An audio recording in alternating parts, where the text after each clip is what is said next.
The courage to be you. Stop following, start leading yourself. Have you ever had that quiet, nagging feeling in your chest, a whisper telling you something is off?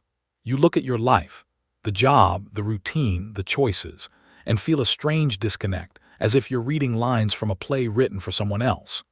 This book is for that whisper, the one you've been shushing with busyness and other people's expectations for far too long. We are going to turn that faint whisper into a clear, strong voice that guides you home to yourself. This is not about a sudden, dramatic revolution that upends your entire world overnight. It is about the quiet, daily courage to choose your own path, one small, brave step at a time. Forget the heavy pressure of transforming everything at once. We start with a single, honest question. Are you ready to listen to that whisper, to see where it leads when you finally decide to follow it? The journey to your most authentic life begins not with a bang, but with a decision to stop ignoring the most important part of you. Let's begin this adventure together, with curiosity as our compass and courage as our fuel. This is your personal map out of the invisible maze of shoulds and musts that society has built around you. I am not here to give you a rigid set of rules or another template to copy. The world is already overflowing with those, and they clearly aren't working. Instead, consider this book a friendly guide, holding a lantern to help you uncover the path that has been waiting for you all along. We will explore the cages you might not even see, dig for the treasures hidden within you, and build a life that feels thrillingly and uniquely yours. Each chapter is designed to be a conversation, a mix of stories, clear ideas, and simple actions you can take right now. You will meet characters, both real and imagined, who face the same fears and triumphs you do. So take a deep breath and get comfortable.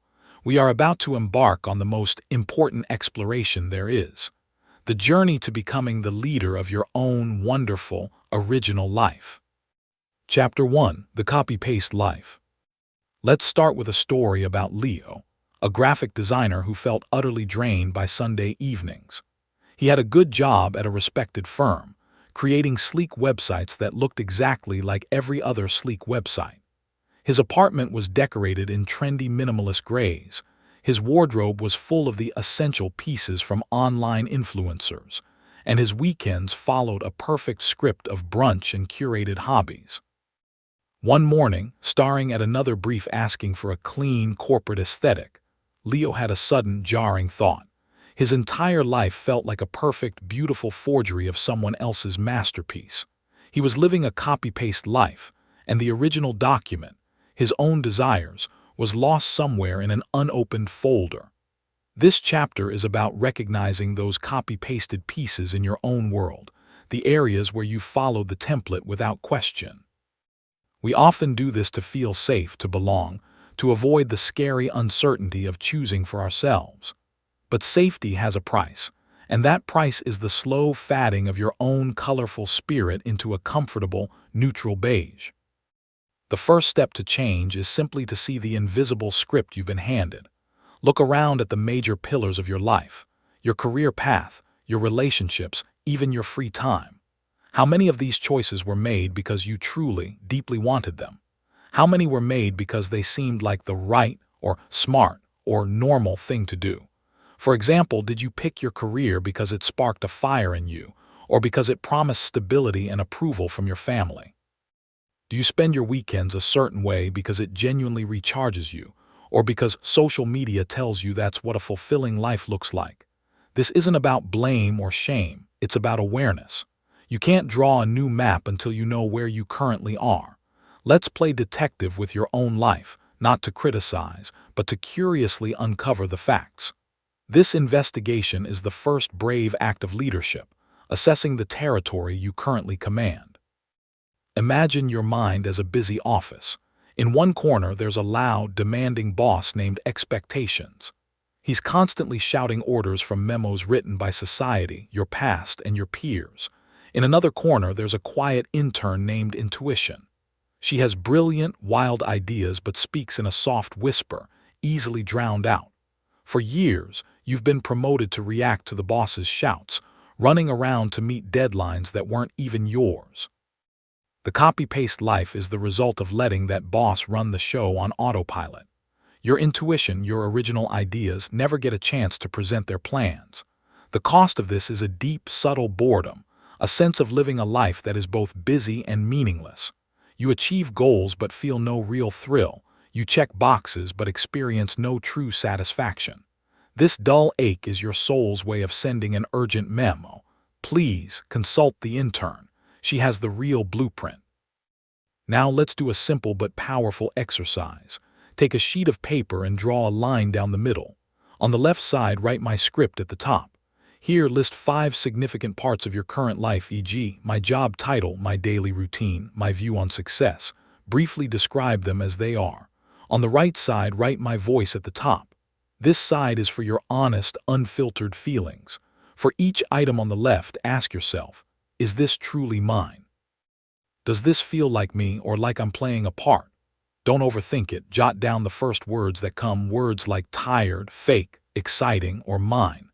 This isn't about making changes yet, it's just about listening. The moment you separate the script from my voice, you create a space. In that space, a new possibility is born, the possibility of choice. You are no longer just an actor reading lines, you are becoming the playwright of your next act. Remember, noticing the copy-paste patterns is not a failure, it's a massive success. It means your inner compass is still working, trying desperately to point you toward true north. Every person who has ever done something original first had to realize they were following a script. The painter had to see the blank canvas, not just copy the old masters. The entrepreneur had to see a problem everyone ignored. Your moment of noticing, like Leo's at his desk, is the spark. That feeling of discontent is not your enemy, it is your most loyal friend knocking on the door of your consciousness. It's saying, hello in there, we have so much more to do, so much more to be. Are you ready to come out and play? This spark of awareness is fragile, so hold it gently. Don't immediately drown it with panic about how to change everything. Just thank it for showing up. Your journey has officially begun the second you admit, this script isn't working for me anymore. So what did Leo do after his moment of clarity? He didn't quit his job or throw out his furniture. His first act was almost laughably small. That afternoon, when the brief asked for clean and corporate, he designed one single button, just one, in a shocking, vibrant magenta. It was completely against the guidelines. He fully expected his boss to reject it, but when he presented it, his boss paused, then smiled. It's unexpected. It makes me look twice. I like it. That one small, original choice didn't change Leo's life overnight, but it changed something crucial inside him. It proved his unique voice had value. It proved that stepping off the cupboard path, even by an inch, could lead to something better. Your assignment this week is to find your magenta button. Find one tiny, safe area in your life where you can make a choice that feels 10% more like you. Order a different drink. Wear a color you love but never dare to. Say an opinion you usually hide. This is you, leaning into the microphone of your life and whispering your first original line. Chapter 2. Your unique fingerprint. Meet Maya, a teacher who felt she was good at many things but a master of none. Her friends were specialists, a brilliant surgeon, a renowned musician, a tech genius.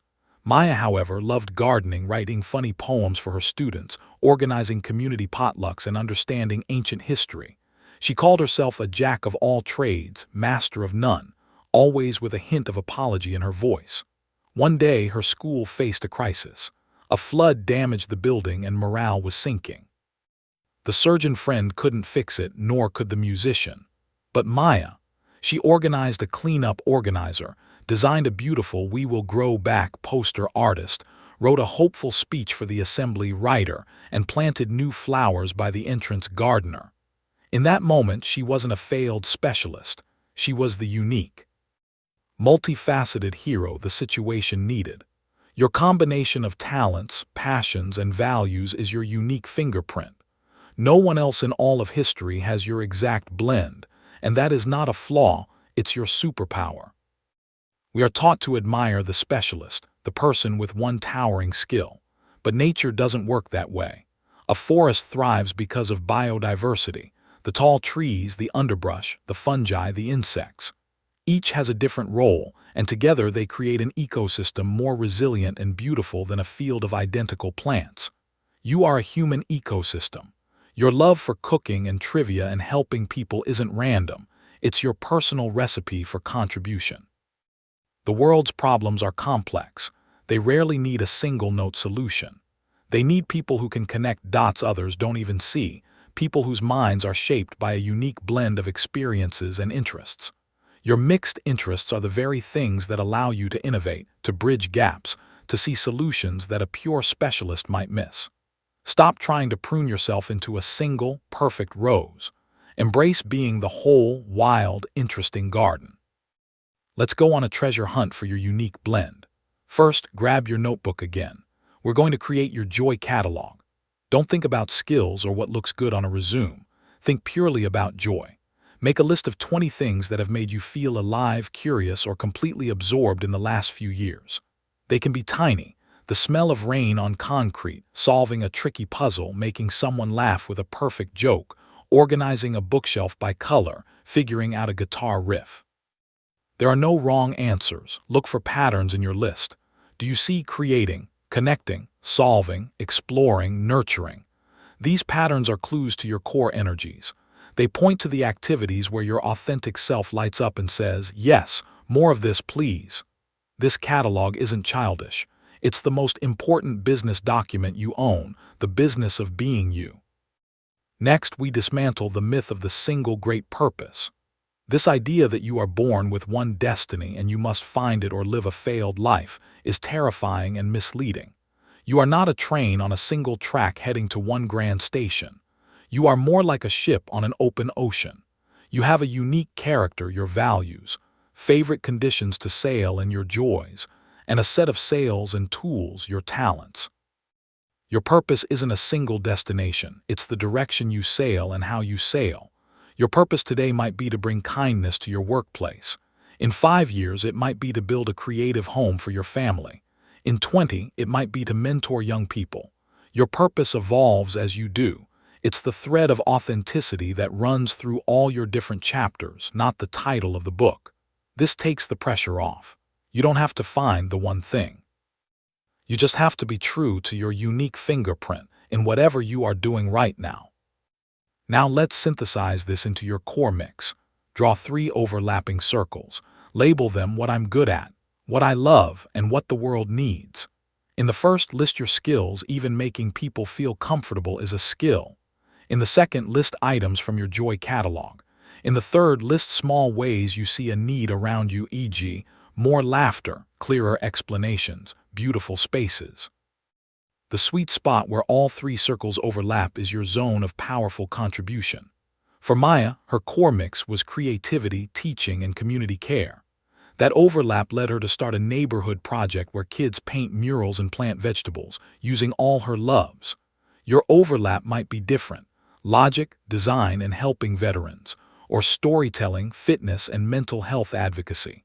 This core mix is your internal compass heading. When you feel lost, you can ask, does this choice honor my core mix? If it moves you toward that center, it's a yes. Your assignment this week is to conduct one small expression experiment. Look at your core mix and design a tiny project that uses at least 2 elements from that central overlap. If your mix includes building and laughter, maybe build a silly, elaborate domino track for your housemate. If it includes nature and writing, write a short, vivid description of a tree in your neighborhood and post it online. The goal isn't to create a masterpiece or start a business. The goal is to feel the flow and power of operating from your unique center. Pay attention to how it feels. You will likely feel energized, not drained. You might feel a bit vulnerable, like you're showing a hidden part of yourself. That's good. That's the feeling of your original self stepping into the light. This experiment is you proving to yourself that your fingerprint is not just theoretical. It is practical, powerful, and ready to leave its mark on the world, one small, joyful act at a time. Chapter 3: The Noise Machine. Sam loved to sing. In the shower in the car, her voice was free and full of joy. Then she decided to join a community choir. Suddenly, surrounded by trained voices and a critical director, her own voice began to shrink. All she could hear was the noise, the the soprano next to her hitting a perfect high C, the director's sigh when her section faltered, the memory of her brother teasing her as a kid. The beautiful song inside her was drowned out by a crushing symphony of comparison, criticism, and fear. She considered quitting. We all have a noise machine in our heads. It's the internal and external racket of other people's opinions, past failures, societal rules, and anxious what-ifs that deafens us to our own true voice. This chapter is about locating the volume knobs on that machine and learning how to turn them down, so the signal of your soul can come in clear and strong. The noise machine has many channels. The comparison channel scrolls through highlight reels of other people's lives, whispering, "Why isn't your life like that?" The criticism channel plays a greatest hits album of every harsh word anyone ever said to you, and worse, the cruel things you say to yourself. The fear channel broadcasts 24/7 news of catastrophic what-ifs about the future. The rules channel repeats the shoulds and musts you absorbed from childhood. Together, they create a static that makes it impossible to hear your own intuition. The first step to gaining control is to simply name the channels. For one day, carry a small notebook. Every time you feel a pang of anxiety, insecurity, or doubt, write down the broadcast.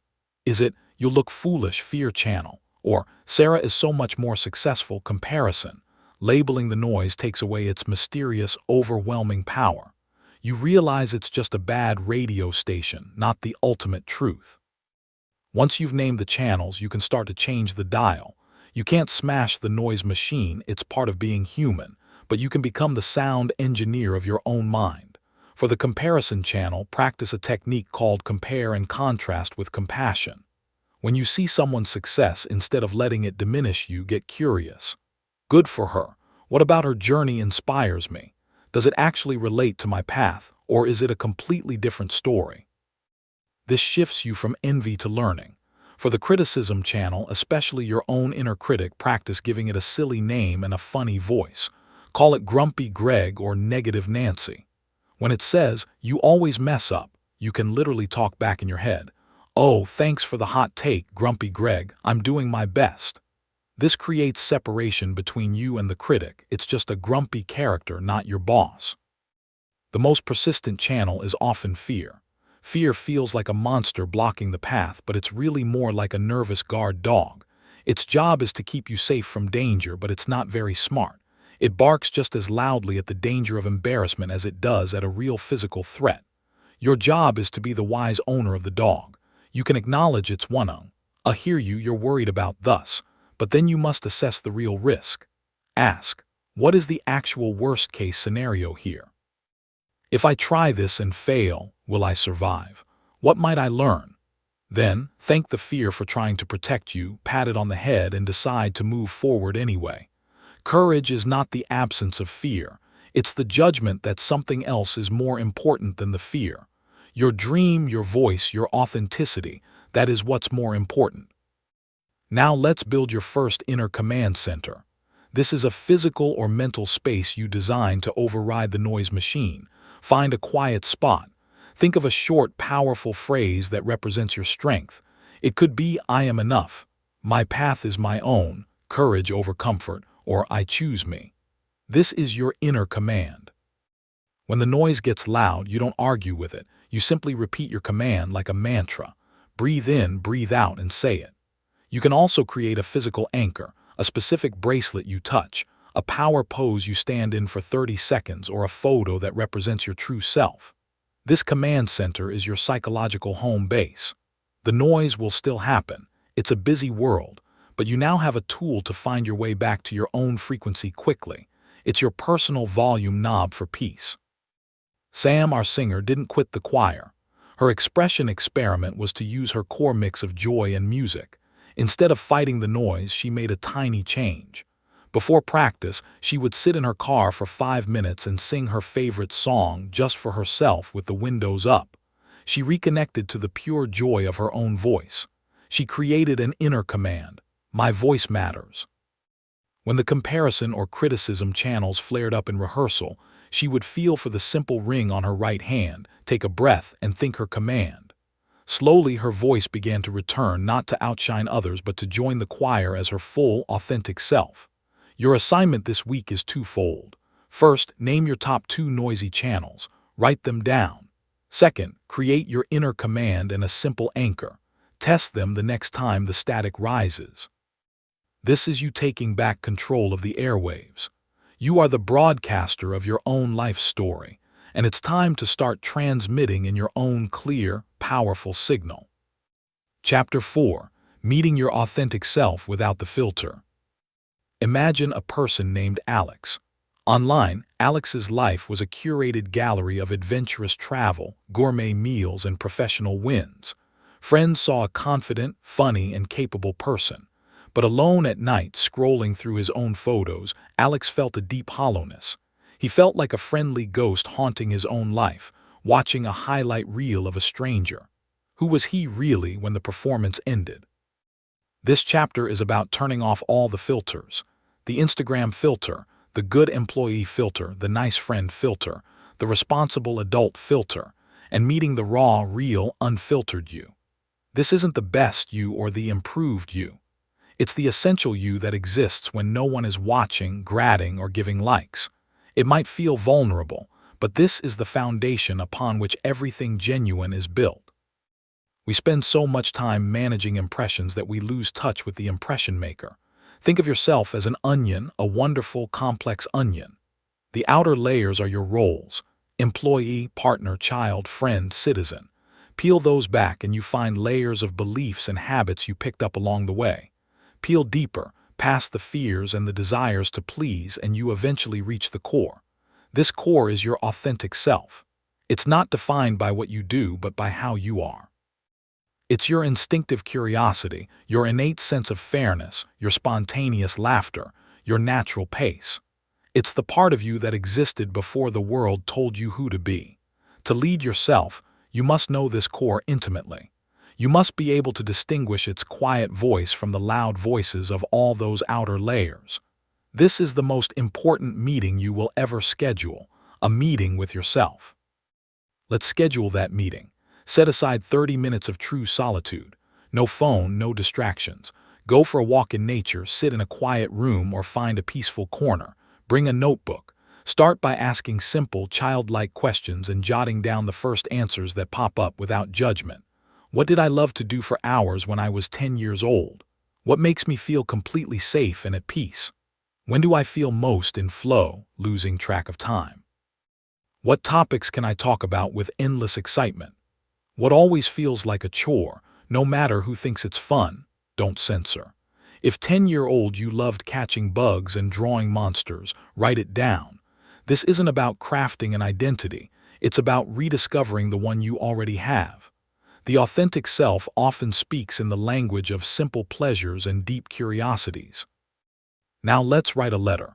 This is a powerful connective exercise. Address it to your most genuine, authentic self. You can start with "Dear Authentic Me," or even give that core self a name if you like. In the letter, apologize for not listening more often. Thank it for its patience. Ask it questions. What do you need from me right now? What are you most afraid of me doing? What would make you feel truly excited to wake up each day? Then put your pen down, close your eyes, and just breathe.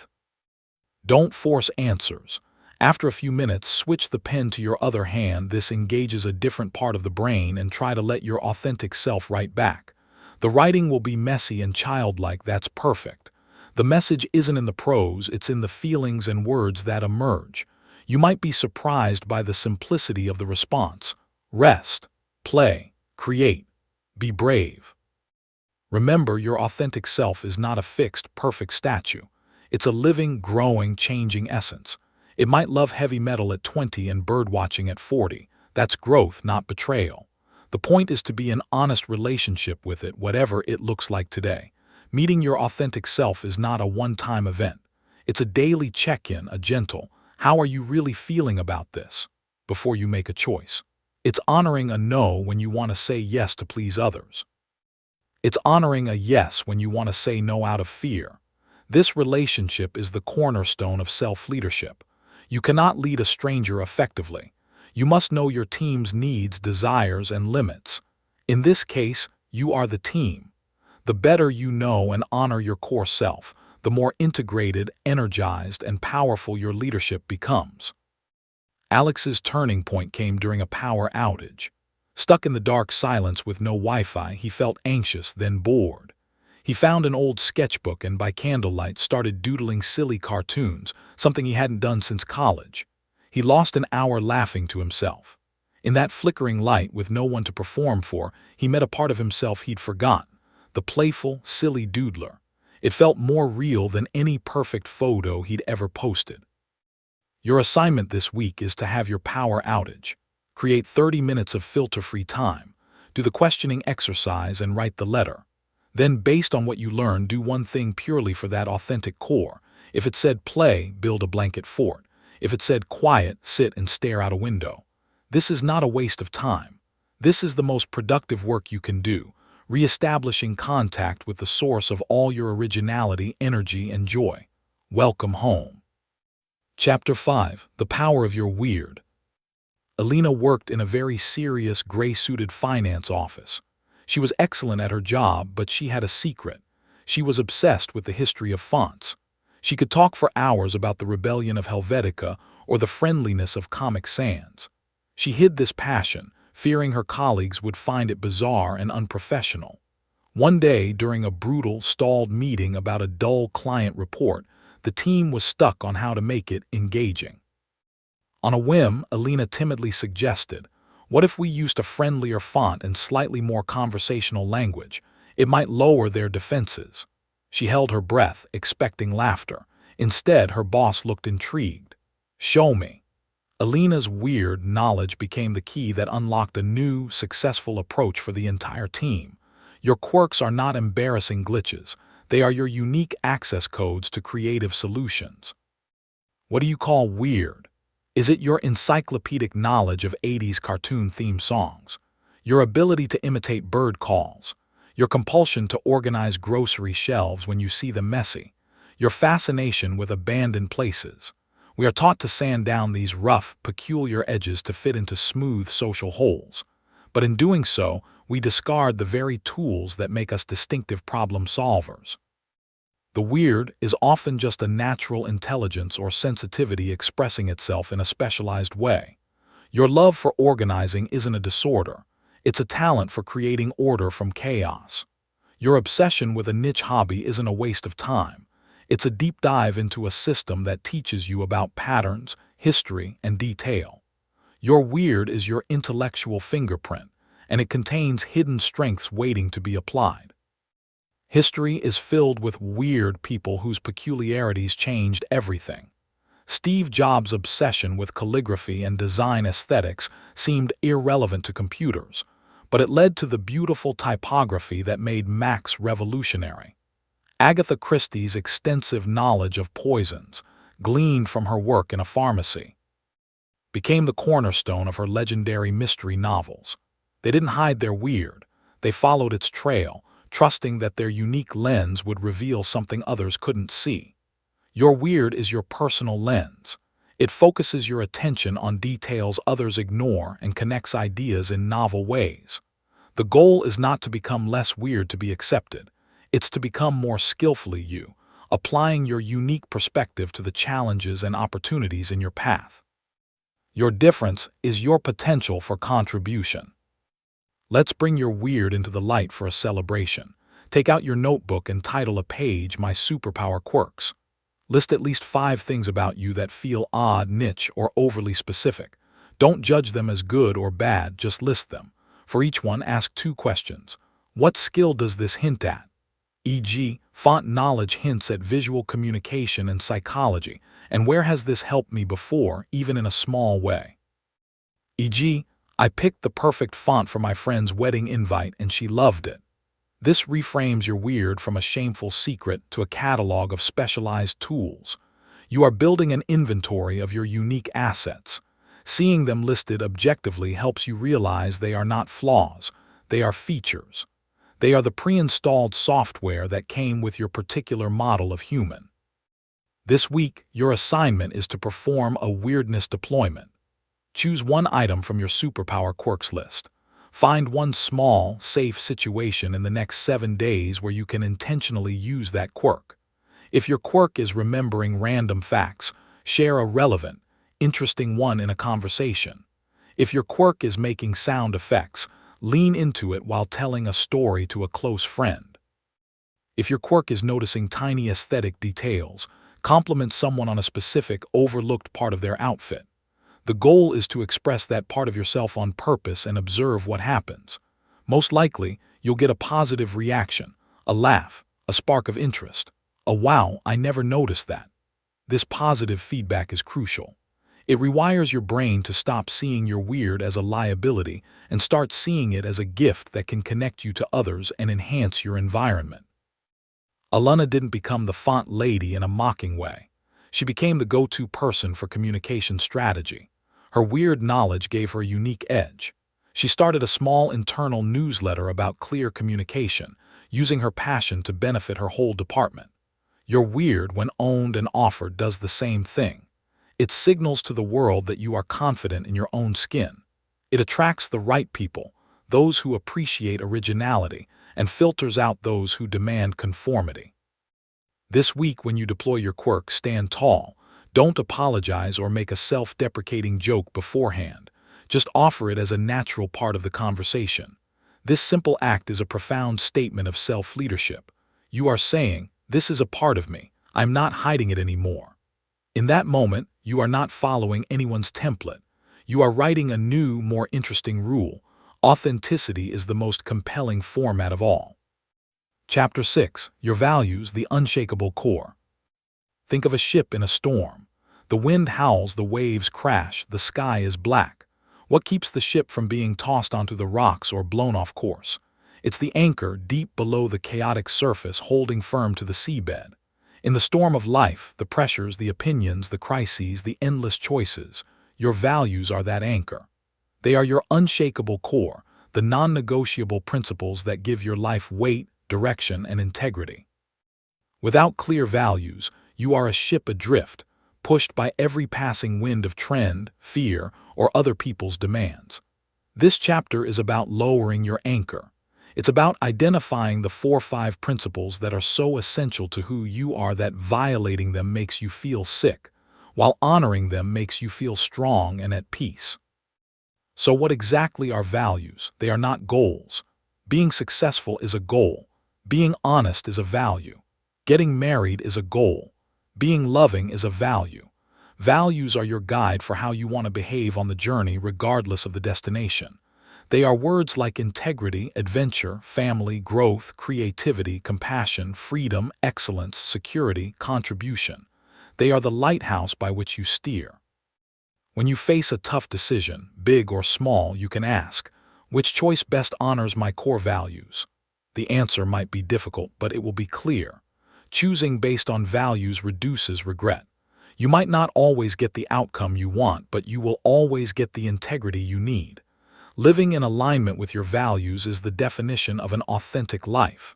It's walking your talk from the inside out. Let's find your anchor. Imagine you are at the end of your life looking back. You are surrounded by people who love and respect you. What are they saying about you? What words do you hope they used to describe how you lived and how you treated people? She was always so curious and brave. He was deeply loyal and kind. They brought creativity and joy to everything. Those descriptive words are clues to your values. Now, get a list of common values. You can find them online. Circle everyone that sparks a strong yes in your gut. Don't circle what you think you should value. Circle what you truly, deeply do. Now narrow it down to your top 5.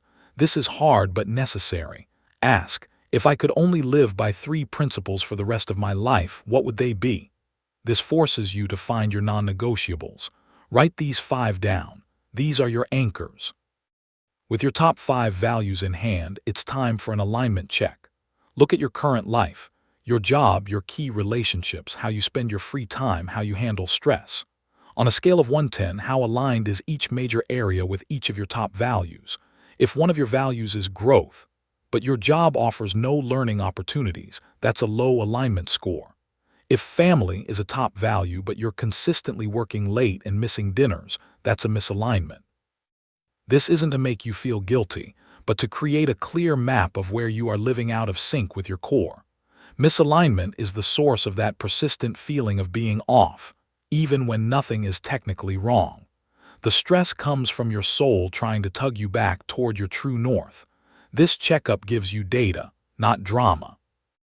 Living by your values is a daily practice of small choices. It's choosing to tell the kind truth when a lie is easier integrity. It's signing up for a class that excites you instead of another night of passive scrolling growth. It's calling your mom just to chat when you're busy family. It's choosing a project that helps others over one that just pays more contribution. Each choice, no matter how small, is a vote for the person you want to be. It strengthens your self-trust. You start to believe in your own leadership because you see yourself making decisions from a solid internal place, not from external panic or pressure. This creates a profound sense of calm. The external storms still rage, but deep down, you are held fast. You know who you are and what you stand for, come what may. Your assignment this week is to conduct one values-based decision. Take a decision you're facing. It could be as small as how to spend a free Saturday or as medium as whether to take on a new commitment. Write down your top 5 values. Now list your options for the decision. For each option, ask, how well does this choice honor each of my values? Give it a simple score. The option that best serves your core values is your aligned choice. Make that choice. Afterward, notice how it feels. You may feel a surge of quiet pride or a deep sense of rightness, even if the choice was hard. This is the feeling of integrity. This is the feeling of your ship's anchor catching solid ground. From now on, use your values as your primary filter for the big and small turns in your life's journey. When you do, you won't just be surviving the storms, you'll be navigating through them with the unwavering confidence of a true captain. Chapter 7. Fear is the guard dog, not the monster. Sarah had a dream to teach yoga, but her fear was a screaming voice in her head. You're not certified enough. People will laugh. You'll fail. It felt like a monstrous wall blocking her path. Then her mentor said something that changed everything. Your fear isn't a monster sent to stop you. It's a guard dog, barking because it sees you approaching the edge of its familiar territory. Its job is to keep you safe in the yard you know. Your job is to be the wise human who decides if the new territory is worth exploring. This reframe is everything. Fear is not your enemy. It is a primal, protective instinct.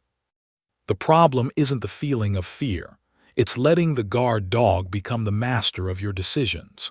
This chapter is about learning to pat the dog on the head, thank it for the warning, and then calmly walk past it toward what you truly want. Let's understand the guard dog's triggers. It barks loudest at uncertainty, potential embarrassment, and the risk of loss of status, security, love. Its bark is designed to be so unpleasant that you retreat to safety. But in the modern world, the danger is rarely a literal tiger. It's a social risk, a creative risk, a financial risk. The guard dog can't tell the difference. It barks just as fiercely at the risk of giving a presentation as it would at the risk of walking a tightrope. Your first task is to translate the bark. When you feel that clutch of anxiety, ask the dog, what are you actually afraid of here? Name the specific fear. I'm afraid I'll look stupid. I'm afraid I'll waste my money. I'm afraid my friends will think I'm weird. Numbing the fear shrinks it from a shapeless monster into a specific, manageable concern. Now you can deal with the concern, not the overwhelming panic. Once you've named the fear, you can assess the real risk. This is you being the rational human. Ask yourself 2 powerful questions. First, what is the absolute worst-case scenario if I do this thing I'm afraid of? Be brutally honest. For Sarah, the worst case was that a few people might not like her class and she'd feel embarrassed for a day. Second, ask, could I survive that worst-case scenario? The answer is almost always a resounding yes. You might not like it, but you would survive. You have survived embarrassment, disappointment, and failure before. This simple reality check drains the fear of its catastrophic power. It reveals that the guard dog is warning you about a temporary discomfort, not a permanent destruction. The danger is almost never a true threat to your survival, just a threat to your comfort or ego. Now we employ the name it, think it, move past it technique. When fear arises, don't ignore it or fight it. Acknowledge it directly. Say in your mind, "Hello, fear, I see you. You're worried about looking foolish." This is numbing it. Then practice gratitude for its intention. "Thank you for trying to protect me from embarrassment. You have a good heart." This is thanking it. This step is crucial. It disarms the struggle. You're not at war with a part of yourself. Finally, state your intention. "But I am choosing to do this anyway because my growth is more important than temporary comfort." This is moving past it. Then take one small physical step toward the action. Open the document, put on your running shoes, dial the first digit of the phone number. Action is the leash that leads the guard dog. It shows you are the one in charge. Courage, then, is not a magical feeling of fearlessness that heroes are born with. It is a choice. It is the repeated decision that your dream, your growth, your authenticity is more important than the guard dog's barking. Every time you choose action with the fear, you train the dog. It learns that the new territory isn't so deadly after all. Its barks become quieter, more of a concerned whimper than a frantic roar. You build what psychologists call tolerance for discomfort. You realize you can feel scared and act bravely at the same time. The feeling doesn't have to dictate the behavior. You are the decider. This is the ultimate power of self-leadership, leading all parts of yourself, including the scared, protective parts, toward a richer, fuller life. Sarah's first act of courage wasn't to teach a full class. It was to offer a free 15-minute session to two close friends in her living room. The guard dog barked. "They'll think it's silly." She named it fear of judgment, thanked it, and moved past it. The session was awkward but heartfelt. Her friends loved it. The world did not end. Each week she expanded a little, a longer session, a third friend, a local community center spot. The dog still barked at each new edge, but she was now an experienced handler. Your assignment this week is to practice being the handler. Choose one small fear to walk toward, something that makes your guard dog perk up but isn't life-threatening. Use the technique. Name the specific fear, thank it, decide your growth is more important, and take one tiny action step. Record how it feels afterward. You are building your courage muscle, one rep at a time. Remember, the goal isn't to silence the dog forever. The goal is to become the compassionate, firm leader who decides where you both go. Chapter 8. Designing your compass, not following their GPS. Imagine two people planning a road trip. The first person types a specific address into their GPS and follows every turn without question, feeling anxious if there's a detour. The second person points their car in a general direction, say, toward the mountains and adventure, and uses a compass. They take scenic back roads, stop at quirky attractions, and adjust their route based on weather and curiosity. The first person arrives efficiently but has seen only the highway.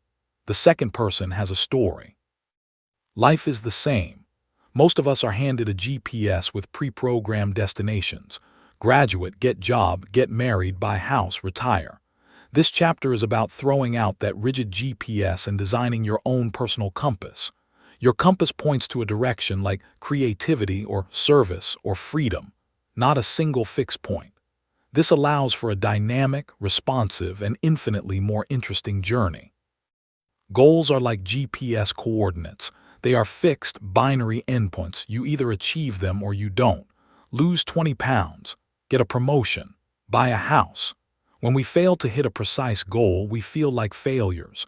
When we achieve it, we often feel a surprising emptiness, asking, is this all there is? A direction guided by your compass is different. It's a way of traveling. If your direction is vibrant health, your actions might include cooking nourishing food, finding movement you love, and managing stress. Some days you walk, some days you run. The path isn't straight, but you are always heading in the right direction.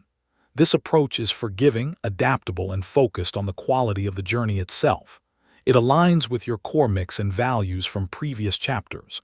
You are not chasing a finish line. You are living a certain way every day. Let's design your compass. Your compass has two needles. The first needle is your heading. This is a phrase that describes your desired quality of life or being. To find it, look at your core mix and top values. Combine them into a statement. Examples: a life of creative exploration and kindness, a journey of learning and building strong community, a path of adventure and meaningful contribution. The second needle is your true north. This is your most important non-negotiable value that overrides all others when there's a conflict, e.g., integrity or family. Your heading gives you a general direction to move in. Your true north ensures you never lose your moral grounding. Together, they allow you to navigate complex decisions without a rigid map. You can ask, does this choice move me in my heading? And does it honor my true north? Now, let's apply this with the powerful 1-degree shift. You don't need to make a dramatic 180-degree U-turn in your life. That's overwhelming and often unsustainable. Instead, focus on shifting your current path by just 1 degree. If you're heading due north 0 degrees on the stable but unfulfilling job path, and your heading is creative exploration, which is northeast, say 45 degrees, a 1-degree shift today might look like spending 15 minutes sketching after work instead of watching TV. Tomorrow's shift might be researching a local art class. Each day, you adjust your course slightly toward your heading. The magic of the 1-degree shift is in the compound effect. A plane taking off from Los Angeles to New York that is off by just 1 degree will end up in Washington, D.C., a difference of hundreds of miles. Small, consistent corrections create an entirely new destination over time. This week, your assignment is to draw your personal path map. Take a large sheet of paper. Draw a winding path from the bottom, your past, to the top, your future. Mark where you are now with a star. At the top, write your compass heading in big letters. Along the sides of the path, note landmarks from your past that were meaningful. Now, looking forward, don't draw a straight line. Draw a path with curves, forks, and interesting loops. This represents the unknown, adaptable journey. Along the first part of the future path, write 3 1-degree shifts you can make this month. They should be tiny, doable actions that nudge you toward your heading. This map is a visual contract with yourself. It acknowledges your unique history, accepts the uncertainty of the future, and commits you to proactive, gentle steering. It is your declaration that you are no longer a passive passenger following a programmed route. Leo, our designer from Chapter 1, eventually left his firm, but he didn't do it in a fiery blaze. His compass heading was a life of authentic visual storytelling. His 1-degree shifts were small, a personal art project on weekends, a freelance logo for a friend's bakery, a blog post about design he loved. Each shift built his confidence and portfolio. A year later, when he was offered a role at a smaller, more experimental studio, it wasn't a scary leap. It was the natural next step on the path he'd been gently carving for months. Your journey will unfold the same way. Trust your compass. Make the small shifts. The path will reveal itself as you walk it. You are not lost. You are exploring. And exploration, by its very nature, requires a compass, not just a map to someone else's destination. Start steering. Chapter 9. The Action Muscle. There was a writer named Ben who dreamed of writing a novel. He had notebooks full of brilliant ideas, character sketches, and plot twists. He talked about it for years, but every time he sat down to write, he was paralyzed by the sheer size of the project. The blank page was a yawning chasm. "I need a solid month free," he'd say, or "I need the perfect writing software." His dream remained a phantom in his mind, growing more daunting each year. Ben's problem wasn't a lack of talent or desire. His action muscle, the mental muscle that converts intention into motion, was weak from disuse. This chapter is about building that muscle. We move from dreaming and planning into the sacred, messy, glorious realm of doing. The smallest action beats the grandest intention every single time. The action muscle obeys the same rules as a physical muscle. If you try to lift a 200-pound weight on your first day at the gym, you will fail, get injured, and quit. But if you start with a 5-pound weight and lift it consistently, the muscle grows. Soon, 10 pounds feels easy, then 20, then 50. We often try to lift 200 pounds with our goals. I'll write a book. I'll completely change my career. I'll get in perfect shape. The gap between that huge goal and your first action is so vast it creates paralysis. The secret is to find the 5-pound weight. For Ben, the 200-pound weight was write a novel. The 5-pound weight was write one terrible sentence. That's it, one sentence. So small it's impossible to fail. The goal of the first rep isn't quality, it's simply to complete the motion, to contract the muscle, to prove to yourself that you can take an action toward your dream. This is the mindset of the scientist, not the perfectionist. The perfectionist demands a masterpiece on the first try and is devastated by failure. The scientist runs an experiment. The hypothesis is, if I write for 10 minutes, I will have a rough draft of a paragraph. The experiment is the writing. The result is the paragraph. If the paragraph is bad, the scientist doesn't cry, they learn.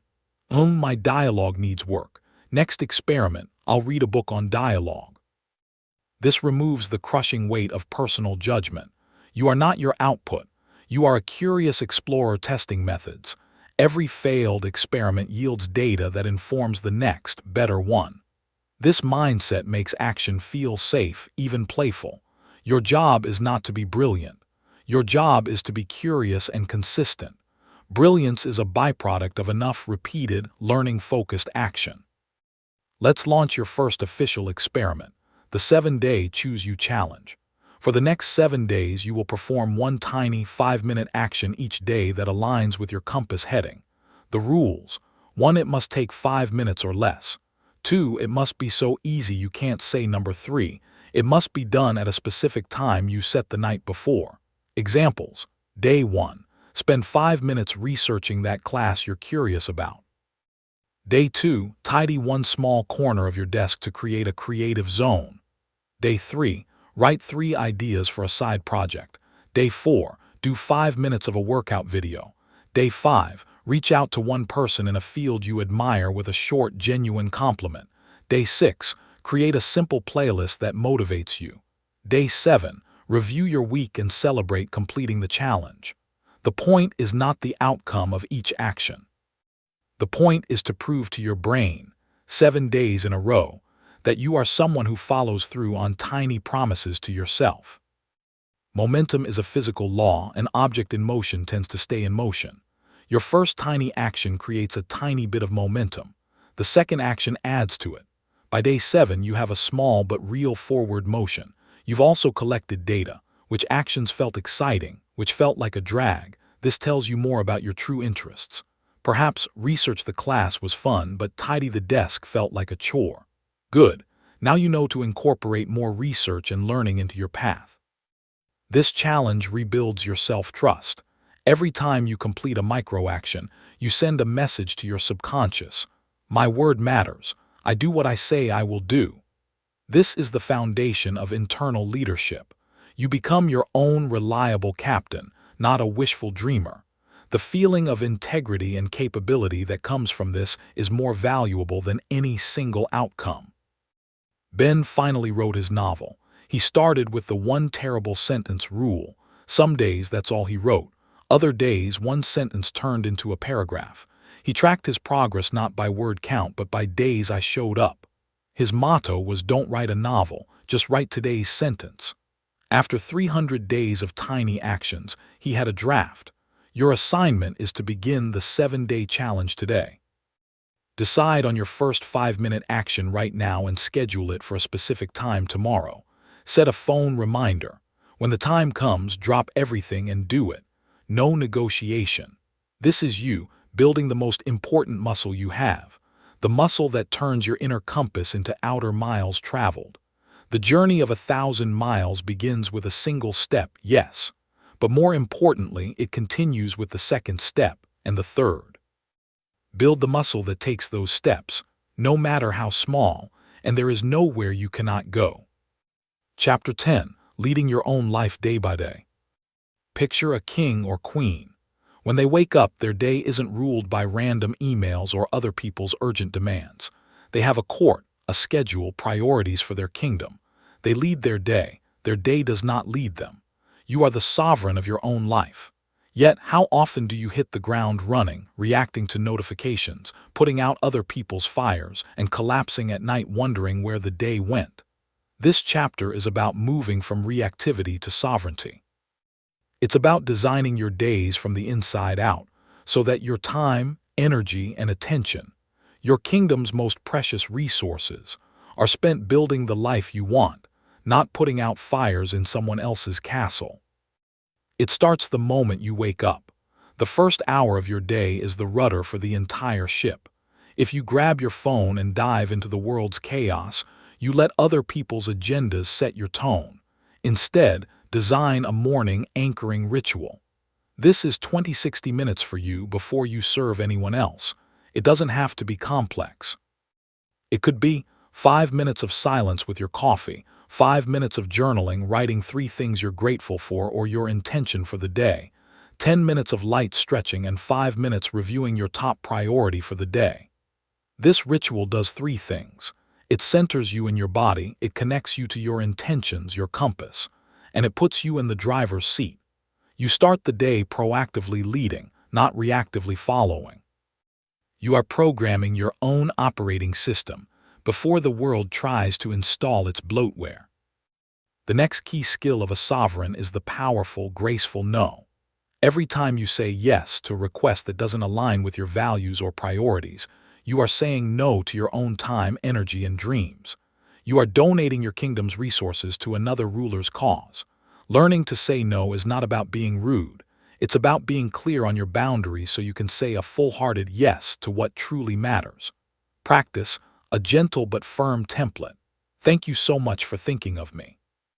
That sounds interesting, but my plate is completely full right now, so I'll have to pass. I wish you the best with it. You don't need to give a long excuse or apologize for protecting your priorities. A clear no is a gift to both parties. It frees them to find someone who can give a genuine yes, and it frees you to focus on your own kingdom's building projects. To lead your day effectively, you must become the CEO of your attention. Attention is your most valuable currency. Where you place it determines what grows in your life. Yet we let it be shredded by endless tabs, pings, and interruptions. Practice attention blocking. Use a timer and work in focused 25-50-minute chunks on your most important task with no distractions. Turn off notifications. Close your email. This is you doing deep work on your kingdom's most vital projects. Between blocks, take a 5-10-minute break to move, hydrate, or breathe. Also, schedule open court hours, specific times when you are available for meetings, calls, and responding to others. Outside those hours, you are in focused work or restorative rest mode. This structure turns you from a distracted peasant into a strategic monarch. You decide what gets your royal attention and when. Your energy is your kingdom's fuel. You cannot lead effectively if you are running on empty. Identify your personal energy rhythms. Are you a lion, most energetic in the morning? A wolf, energetic in the evening? Schedule your most demanding, creative, kingdom-building work during your peak energy times. Schedule administrative tasks or meetings for your lower energy slumps. Protect your energy by setting digital curfews, eating food that nourishes you, and moving your body not as punishment, but as a way to reignite your royal engine. Remember, rest is not a sign of weakness. It is strategic replenishment. A tired king makes poor decisions. A rested sovereign makes wise, aligned choices. Leading yourself means managing your human resources with kindness and intelligence. Your assignment this week is to claim your sovereignty in 3 ways. First, design and implement your morning anchoring ritual for the next 7 days.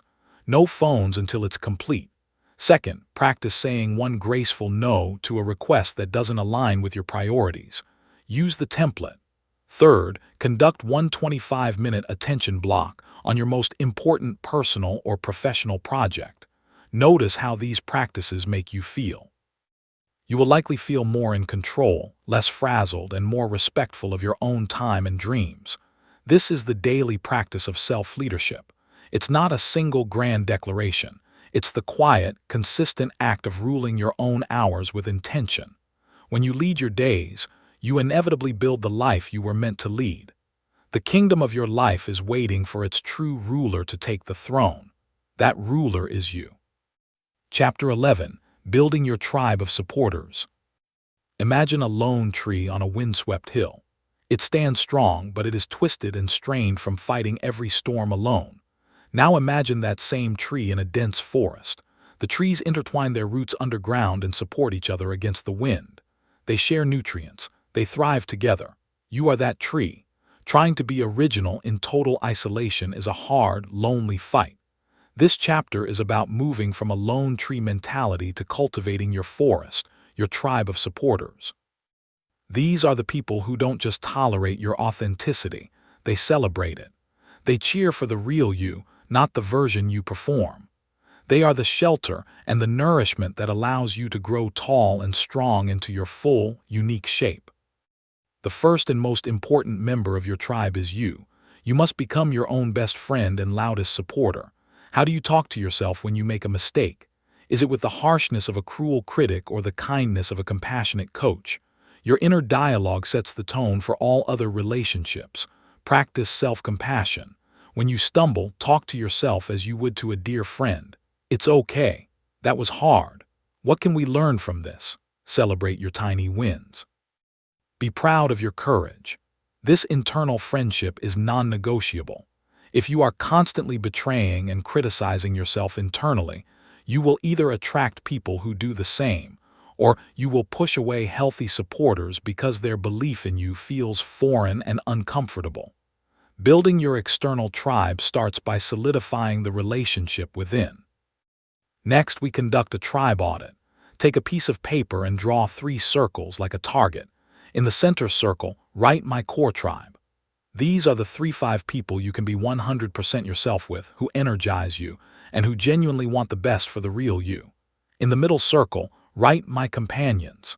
These are good people you enjoy, but the relationship might be based more on shared history or circumstance than deep mutual growth. In the outer circle, write my energy drains. These are people who, after interacting with them, leave you feeling criticized, smaller, exhausted, or like you have to wear a mask. This audit is not about blame or dramatic cutoffs. It's about awareness. It shows you where to invest your precious social energy and where to gently create healthier boundaries. With this awareness, you can begin to attract your true tribe. You don't find your tribe by pretending to be someone else.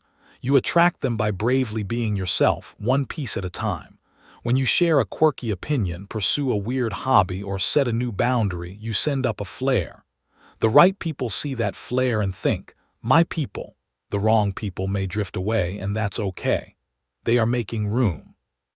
To actively attract, put yourself in environments online or offline related to your interests and values. Join a club, take a class, participate in a forum. Offer value, share your knowledge, encourage others. Look for the people whose eyes light up when they talk about their passion and whose eyes light up for yours. Connection is built on mutual appreciation of realness, not performance. Sometimes we must let go of relationships that demand we stay small. This is the hardest part of tribe building. It might be a friend who subtly mocks your new efforts, a family member who only values you in a certain role, or a partner who is threatened by your growth. Letting go doesn't always mean a dramatic confrontation. It often means letting go with love. You stop sharing your dreams with them. You spend less time with them. You stop seeking their approval for decisions that are yours alone. You wish them well on their path, but you stop letting their path block yours.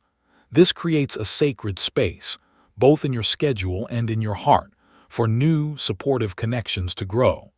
It is a profound act of self-respect and a necessary step in becoming the leader of your life. Your assignment this week is twofold.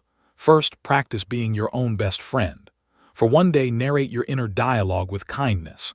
Celebrate one small thing you do. Second, perform one tribe attraction action. Based on your core mix, find one group online or in person related to an interest and engage. Post a comment, ask a question, or attend a meetup. Your goal is not to make a best friend instantly, but to plant one seed in the soil of your future forest. Remember, a strong tribe doesn't happen overnight. It grows slowly, from the seeds of your own courageous authenticity. As you become a better friend to yourself and braver in showing your true colors, your forest will grow. You will no longer be a lone tree straining against the wind. You will be part of a mighty, interconnected ecosystem where every tree, including you, is supported to reach for the sun in its own unique way. Chapter 12. When storms come, and they will. Every ship, no matter how well designed or strongly anchored, will eventually face a storm. The same is true for your journey of authenticity. You will have days, weeks, or even months where everything feels hard. Doubt will roar back. Criticism will sting. Setbacks will knock you down. This is not a sign you're on the wrong path. It's a sign you're on a real path. Anyone walking a well-worn, cup-mud trail has a smooth ride. The pioneer blazing a new trail faces rocks, thorns, and sudden downpours. This chapter is not about avoiding the storms. That's impossible. It's about learning to weather them as an original, not a copy. It's about building your resilience reservoir so you can get back up, learn, and keep walking, your spirit intact and your compass still in hand. First, let's normalize the storm. Think of any person you admire who has done something original. Read their biography. You will find chapters of failure, rejection, and deep doubt. J.K. Rowling was rejected by 12 publishers. Steve Jobs was fired from his own company. They didn't have magical immunity to pain. They had a different relationship to setbacks. They saw them as data points, not verdicts. When you hit a wall, your inner copycat will scream, "See, I told you this was a mistake." Go back to the safe path. Your inner leader must learn to respond. Interesting. This didn't work. What is this teaching me about the wall or about my approach? This reframe turns a destructive event into a constructive lesson. The storm is not here to destroy you. It's here to teach you how to build a sturdier ship. When the winds of criticism blow, you need a criticism filter. Not all criticism is equal. There is destructive criticism from people who want you to fail or conform, and there is constructive feedback from people who want you to succeed and grow. Your filter has two questions. 1. Does this person have my best interests at heart? And 2. Is there useful truth here I can use to improve? If the answer to both is yes, take the useful nugget and discard the harsh delivery. Thank the person for the feedback. If the answer to the first question is no, discard the entire comment like junk mail. Do not internalize it. Do not argue. Simply say, "Thank you for sharing your perspective," and move on. Protecting your spirit from pointless negativity is a key skill of resilience. You conserve your energy for building, not for defending yourself from snipers on the sidelines. During a storm, your energy reserves drain fast. This is when you must tap into your resilience reservoir. This is a bank of practices, memories, and people you can draw from to refill your courage tank. Your reservoir is filled by your morning ritual, your core tribe, your list of past wins, no matter how small, and activities that truly restore you: nature, art, music, prayer. When you feel battered, don't try to push through on empty. That leads to burnout. Instead, intentionally make a withdrawal from your reservoir. Call a tribe member. Reread a kind note you saved. Go for a walk in the park. Look at your path map to remember how far you've come. Do one tiny, kind thing for yourself. This is not quitting, it's strategic replenishment. A captain doesn't fix the sails in the middle of a hurricane. They batten down the hatches and wait for the eye of the storm to make repairs. Your comeback story is being written right now, in how you handle this setback. The most inspiring part of any hero's journey is not their victory. It's the moment they get back up after being knocked down. That moment defines their character more than any trophy ever could. When you choose to get back up, to learn, and to try again in a new way, you are authoring that powerful chapter in your own story. This setback will one day be the story you tell to someone else who is facing their own storm. It will be the proof that resilience is possible. Embrace the plot twist. The story was getting a little predictable on the easy road anyway. Now, there's drama, challenge, and the opportunity for a truly satisfying comeback. Your future self will look back on this storm not with regret, but with pride for how you navigated it. Your assignment this week is to proactively build your resilience reservoir. First, physically create it. Get a box or a digital folder. Fill it with photos of happy memories, screenshots of encouraging messages, a list of 10 times you were brave or succeeded, and a list of your go-to refueling activities. Second, think of one past storm you weathered. Write down what you learned from it and one way it made you stronger. This proves to your brain that you have survived 100% of your bad days so far. When the next storm comes, and it will, you will not be caught unprepared. You will have a stocked reservoir and the knowledge that you are a proven storm survivor. You will lead yourself through the rain with the calm confidence of a captain who knows their ship is sound, and the sun always comes out again. Your originality is not a fair-weather friend. It is a deep-rooted tree that grows stronger with every season it endures. Chapter 13. Success Your Way. For years, Kai measured his success by his job title and the size of his paycheck. He climbed the corporate ladder relentlessly, collecting promotions like trophies. Then, at his 40th birthday party, surrounded by all the markers of conventional success, he felt a crushing emptiness. He had won the race, but he realized he'd been running on someone else's track. This moment of clarity is a gift. It forces us to ask, what is success really? Is it the loud applause of the world, or the quiet pride you feel when you look in the mirror? This chapter is about throwing out society's report card and designing your own grading system. It's about defining success as alignment, the deep, satisfying feeling that your outer life matches your inner truth, not just achievement for achievement's sake. Society's definition of success is like a factory preset: wealth, status, power, beauty. It's a one-size-fits-all costume that looks great on some and suffocates others. When you try to wear it, you constantly check to see if you measure up, creating a life of anxiety and comparison. Authentic success is a custom-tailored suit. It fits you perfectly because you designed it based on your own measurements, your core mix, your values, your compass heading. For one person, success might be a simple life close to nature with time for family. For another, it might be building a disruptive tech company. For another, it might be mastering a craft or fostering children. None is better than the other. The only failure is living a life that looks successful on paper but feels like a lie in your heart. Your heart is the ultimate judge. Let's design your success statement. Finish this sentence. To me, a successful life means. Use words of feeling and being, not just having and doing. Examples. Means feeling creative and free while making a positive impact on my community. Means having deep, loving relationships and the health to enjoy adventures. Means continuously learning and leaving a legacy of kindness. Write your statement down. This is your personal mission statement for what a life well-lived looks like. It is the standard against which you can measure your choices. When faced with an opportunity, you can ask, will this move me closer to my definition of success? This question cuts through the noise of what you should want and connects you to what you actually want. It turns success from a distant destination into a daily direction. Now we must learn to celebrate the inner win. An inner win is a success that the outside world might not see or applaud. It's the courage to have a difficult conversation. It's sticking to a boundary. It's choosing rest over hustle culture guilt. It's finishing a personal project no one will ever see. These wins are the bricks that build the foundation of your authentic life. They are often more important than the outer trophies. Get in the habit of acknowledging them. At the end of each week, write down 3 inner wins. Celebrate them. Tell a trusted tribe member.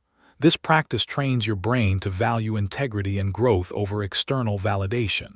It builds a deep, unshakable sense of self-worth that no job loss or social media slight can ever take away. Your sense of success becomes internal, and therefore, it is yours forever. This doesn't mean outer achievements are bad. They can be wonderful. A promotion, a published article, buying a home, these can be joyous milestones. The key is to ensure they are aligned achievements. Are you pursuing this promotion because it aligns with your values of growth and contribution, or just for the title? Are you buying this house because it creates the space for the family life you value, or because it's the next step? When an achievement is aligned, the joy is double. You enjoy the thing itself, and you enjoy the deep satisfaction of knowing you earned it by being true to yourself. When it's misaligned, the joy is hollow and fleeting. Use your success statement as a filter. Chase the aligned goals with all your heart. Let the misaligned ones go, even if they look shiny. The aligned path leads to sustainable fulfillment. Kai eventually left his corporate job. He took a lower-paying role at a nonprofit whose mission he believed in. His friends were confused. By society's standards, he went backwards.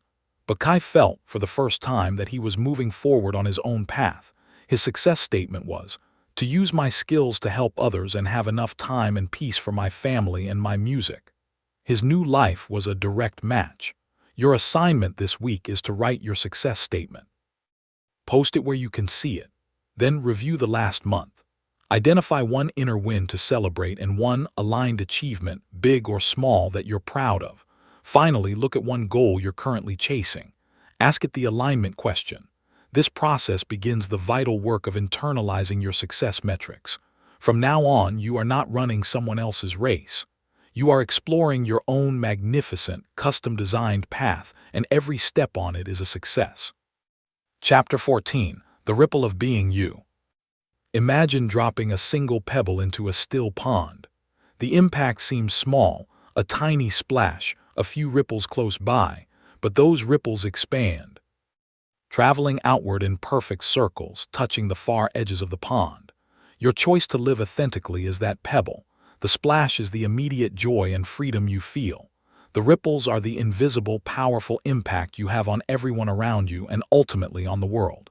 This chapter is about seeing the bigger picture. Being original isn't a selfish act. It is a profound contribution. When you have the courage to be you, you give everyone who sees you a priceless gift, permission to do the same. Your life becomes a living, breathing invitation to authenticity. Think of a time you saw someone being unapologetically themselves. Maybe it was a colleague who spoke up with a weird but brilliant idea. Maybe it was a stranger dancing with pure joy in public. How did it make you feel? Chances are you felt a lift. You might have thought good for them, or even felt a spark of inspiration. You didn't think, "What a weirdo." You felt the ripple of their courage. That is the power you wield when you choose authenticity. You are a walking permission slip. For your children, you model that it's safe to follow their hearts. For your friends, you create a space where masks can come off.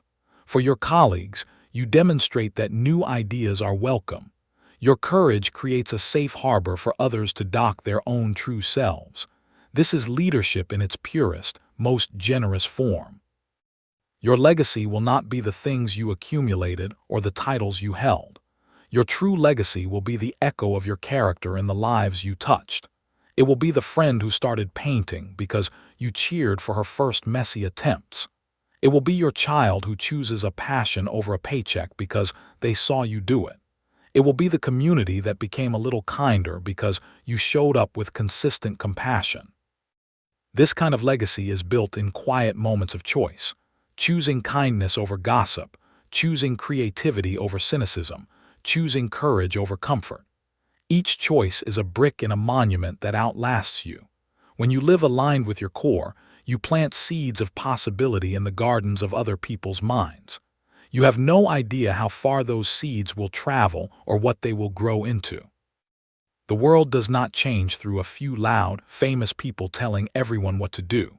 It changes through millions of quiet revolutions in individual hearts. It changes when more people decide that fitting in is less important than showing up. A world full of people living copied lives is a world of repetitive, stagnant ideas. A world full of people courageously being themselves is a world of innovation, compassion, and unexpected beauty. Your decision to lead yourself is a vote for that kind of world. It is a political, social, and spiritual act of the highest order. You are not just fixing your own life. You are adding your unique color to the collective mosaic of humanity. The picture is incomplete without your specific shade, your particular shape. This week, your assignment is to become conscious of your ripples. First, think of one person in your life who embodies a quality you admire, e.g., kindness, creativity, integrity. Send them a specific, genuine message telling them how their authenticity inspires you. You will make their day and strengthen your own awareness. Second, perform one small, authentic act in public. Wear the outfit you love but think is too much. Share your honest opinion in a meeting. Talk to a stranger with genuine warmth. Do it not for applause but as an experiment. Observe what happens. Does anyone smile? Does the energy in the room shift? You are conducting field research on the impact of authenticity. You will likely find that your ripple creates more connection, not rejection. Remember the story of Sam, the singer from Chapter 3. Years later, a shy teenager joined her community choir. After a few weeks, the teen pulled Sam aside. "I almost didn't join," she whispered, "but I saw you singing and you looked so happy and like yourself. I wanted to feel that too." Sam's ripple had traveled years into the future to touch another life. Your ripple is doing the same right now in ways you cannot see, so keep being you, not perfectly but persistently. Your courage is a light. Some people will use it to find their own way out of the dark. That is the most beautiful success of all. You are part of a silent, growing army of originals, making the world a more interesting, compassionate, and alive place, one brave, true choice at a time. Chapter 15. The Never-Ending Adventure. You stand on a hill looking back at the path you've traveled. You can see the old, coppice road you once walked and the new, winding trail you've begun to blaze. There's a temptation here to think, "I've arrived. I am now my authentic self. The journey is over." But look ahead. The trail doesn't end at this hill. It disappears into a vast, beautiful, unknown landscape of forests, mountains, and rivers. This is the most exciting truth of all. You are not a finished product. You are a living, growing, evolving story. The adventure of being you never ends. There is no final destination called authentic me, only the lifelong, joyful process of becoming. This chapter is about embracing that process with curiosity, not fear, and falling in love with the endless adventure of your own growth. The old model of life was linear: learn, earn, retire. The new model, the model of an authentic life, is cyclical and expansive. It's more like a spiral. You circle back to similar themes: love, purpose, creativity, but each time at a higher level of understanding and expression. The you who defined success at 25 will not be the same you at 45 or 75. Your core mix remains, but how you express it will change. Your values may deepen or shift in priority. This is not betrayal, it's evolution. A tree doesn't betray its seed when it grows branches and leaves. It fulfills its potential. Your job is to stay in loving conversation with your changing self, to keep asking, who am I now? What do I need now? What brings me joy now? This is the practice of a lifetime. This requires you to become a lifelong learner of yourself. Adopt the mindset of a curious explorer in your own inner world. When you feel a new desire stir, perhaps for a quieter life or a new hobby or a different kind of relationship, don't panic. Get curious. Hello, new desire. What are you about? What part of me is speaking? Experiment with it. Take a class. Read a book. Have a conversation. Some desires will be passing fancies. Others will be deep calls from your evolving soul. The only way to know is to explore. This keeps life fresh and prevents you from getting stuck in a version of yourself that is 10 years out of date. Your authenticity is a verb, not a noun. It's the act of continually choosing alignment in the present moment, wherever that moment finds you. A key part of this adventure is editing your life story. Just as a writer revises a manuscript, you have the right, the responsibility to revise your life. You can edit out commitments that no longer fit. You can write new chapters about travel, learning, or service. You can change the tone from one of stress to one of gratitude. This editing process is called making choices. Every day, you get to edit your script. You are not stuck with the first draft you wrote in your 20s. Look at your life as a story you are actively authoring. Is the current chapter exciting? Is it true to the main character you? If not, what's the next plot twist you can write? This perspective gives you tremendous power. You are not a victim of your past or your circumstances. You are the author with a pen in your hand, ready to write the next sentence. The ultimate goal is to find joy in the becoming. The joy is not only in reaching the mountain peak. It's in the feeling of your legs getting stronger, the beauty of the changing views, the camaraderie with fellow hikers, the surprise of a hidden waterfall. The joy of an authentic life is in the daily practice of alignment, the small moments of courage, the quiet pride of inner wins. It's in the ever-deepening relationship with yourself. When you fall in love with the process of growth, you are never bored, never stagnant. There is always a new horizon of yourself to discover. Challenges become interesting puzzles. Setbacks become source material for your comeback story. Your life becomes a masterpiece in progress, and you are the fascinated artist, always learning, always refining, always creating. Your final assignment from this book is a living one. Once a year, on your birthday or a chosen date, have a state of the self meeting. Take your notebook, your core mix, your values, your success statement, and your path map. Review the past year.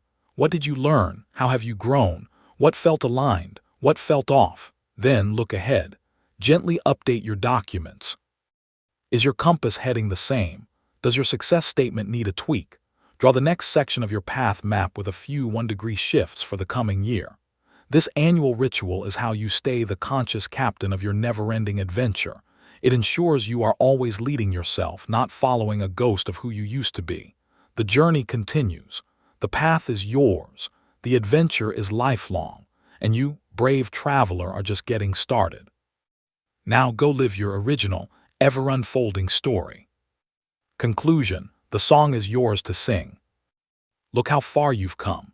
You started by hearing a whisper and learning to listen. You discovered the copy-paste patterns and chose to break them. You met your authentic self and celebrated your weird. You anchored yourself in your values and learned to walk past fear. You designed a compass and built the muscle to follow it.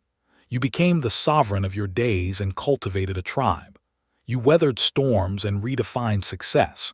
You saw your ripples and embraced the never-ending adventure. This is not a small thing. You have done the brave, deep work of turning toward yourself. You are no longer just following a path. You are the path maker. The map and the territory have merged within you. You carry your direction in your heart and your courage in your steps. The journey of self-leadership is the most important journey you will ever take, because every other journey depends on it.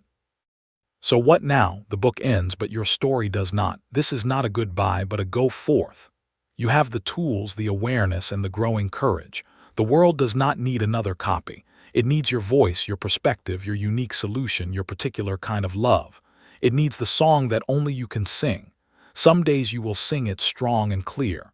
Other days it might be a hesitant hum. That's okay. Just keep singing. Your authentic life is not a performance for an audience. It is a gift you give to yourself, and in doing so, you offer it to the world. Start leading today. Now, in this next choice, this next hour, this next small brave step, the orchestra of your one wild and precious life is waiting. Pick up your baton, take a deep breath, and begin.